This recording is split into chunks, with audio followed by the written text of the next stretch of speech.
అందరికీ నమస్కారం. గీతా పఠనానికి స్వాగతం. నా పేరు రాజేశ్వరి. ఇవాళ మనం భగవద్గీత 2వ అధ్యాయం సాంఖ్యయోగంలో 36వ శ్లోకం చదువుకుంటున్నాం. 31 నుంచి 35 శ్లోకాల వరకు కూడా శ్రీకృష్ణుడు అర్జునునికి క్షత్రియ ధర్మము గురించి చెప్తూ యుద్ధం చేయటం వల్ల వచ్చే లాభము, ఈ యుద్ధం కురుక్షేత్ర యుద్ధం చేయటం వల్ల వచ్చే లాభము, చేయకపోవటం వల్ల వచ్చే నష్టం గురించి ఎక్స్ప్లెయిన్ చేస్తున్నారు. ఇంతకు ముందు శ్లోకాల్లో మనం యుద్ధం చేయటం వల్ల కలిగే లాభం గురించి తెలుసుకున్నాం. ఇప్పుడు నష్టం గురించి తెలుసుకుంటున్నాము. నలుగురు కూడా నీ వీరత్వం గురించి చిల్వల పల్లవులుగా మాట్లాడుకుంటారు. నువ్వు యుద్ధము చెయ్యలేక భయపడిపోయి పారిపోయావు అని వదిలేసేవు అనుకుంటారే కానీ నువ్వు ఇంత న్యాయంగానో ధర్మంగానో ఆలోచిస్తున్నావు అని ఎవరు కూడా అనుకోరు. అది నీకు మంచిది కాదు అని చెప్పి శ్రీకృష్ణుడు అర్జునునితో చెప్తున్నారు. దానికే కంటిన్యూయేషన్. ఇది ఒకసారి శ్లోకం చదువుకుందాం మనం. అవాచ్యవాదాంశ్చ బహూన్ వదిష్యంతి తవాహితాః నిందంతస్తవ సామర్థ్యం తతో దుఃఖతరం ను కిం. ఈ శ్లోకం అర్థం ఏంటో తెలుసుకుందాం మనం. నీ శత్రువులు నీ సామర్థ్యమును నిందించుచు నిన్ను గురించి చాలా అనరాని మాటలు అందురు.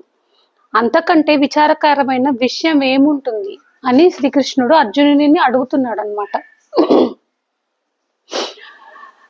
ఇక్కడ మనం ఒక ప్రశ్న చూద్దాం, ఒక విశేషం తెలుసుకుందాం మనం.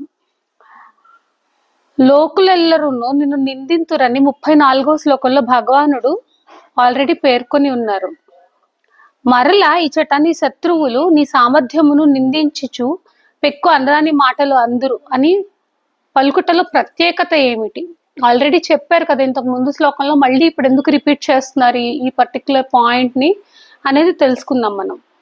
34వ శ్లోకంలో చెప్పబడినది సామాన్య మానవులు కలకాలము అతనిని నిందించు విషయము. కానీ ఇచట దుర్యోధనాది శత్రువులు, అంటే ఇంతకు ముందు శ్లోకంలో నార్మల్ గా జనాలు నీ వీరత్వం గురించి ఆర్ నీ పారిపోతే దాని గురించి చిరుల పొలవులుగా మాట్లాడుకుంటారని చెప్పారు. ఈ శ్లోకంలో పర్టికులర్ గా శత్రువుల్ని హైలైట్ చేసి చెప్తున్నారు. శత్రువులు అంటే ఎవరు? ఇచట దుర్యోధనాది శత్రువులు అనరాని మాటలను అతని ముఖము మీదనే అందరని తెలుపుచున్నాడు. ఆ సామాన్యులు చేయు నిందలు కేవలము మాన్యులైన వారికే మిక్కిలి దుఃఖకారకములు, అందరికీ కాదు. కానీ ముఖము పైననే శత్రువులు దుర్భాషలాడినచో వాటిని సామాన్యులు కూడా భరింపలేరు. అందువలన అర్జునుని అపకీర్తి సమస్త జగత్తునందు వ్యాపించుటే కాక ఇంతవరకు అతనిని సూర్యునిగా వీరునిగా భావించిన వారు కూడా అతనిని మిక్కిలి పిరికివానిగా తలంతురు. అంతేకాదు అతనికి అహితము గోరువారు, అహితము అంటే చెడు, హితము కానిది అహితము, హితము అంటే మంచి కదా. అహితము కోరువారును అతనికి హాని కలిగినచో సంతోషపడువారును అయిన దుర్యోధనాదులు అతని బల పరాక్రమములను యుద్ధ కౌశలాదులను తూలనాడుచు, అంటే దాన్ని తిడుతూ చులకం చేస్తూ అతనిపై అసహ్యమైన వాగ్బాణములు అంటే బాణముల వంటి వాక్కులు, అంటే గుచ్చుకునేటువంటి మాటలను ప్రయోగింతురు.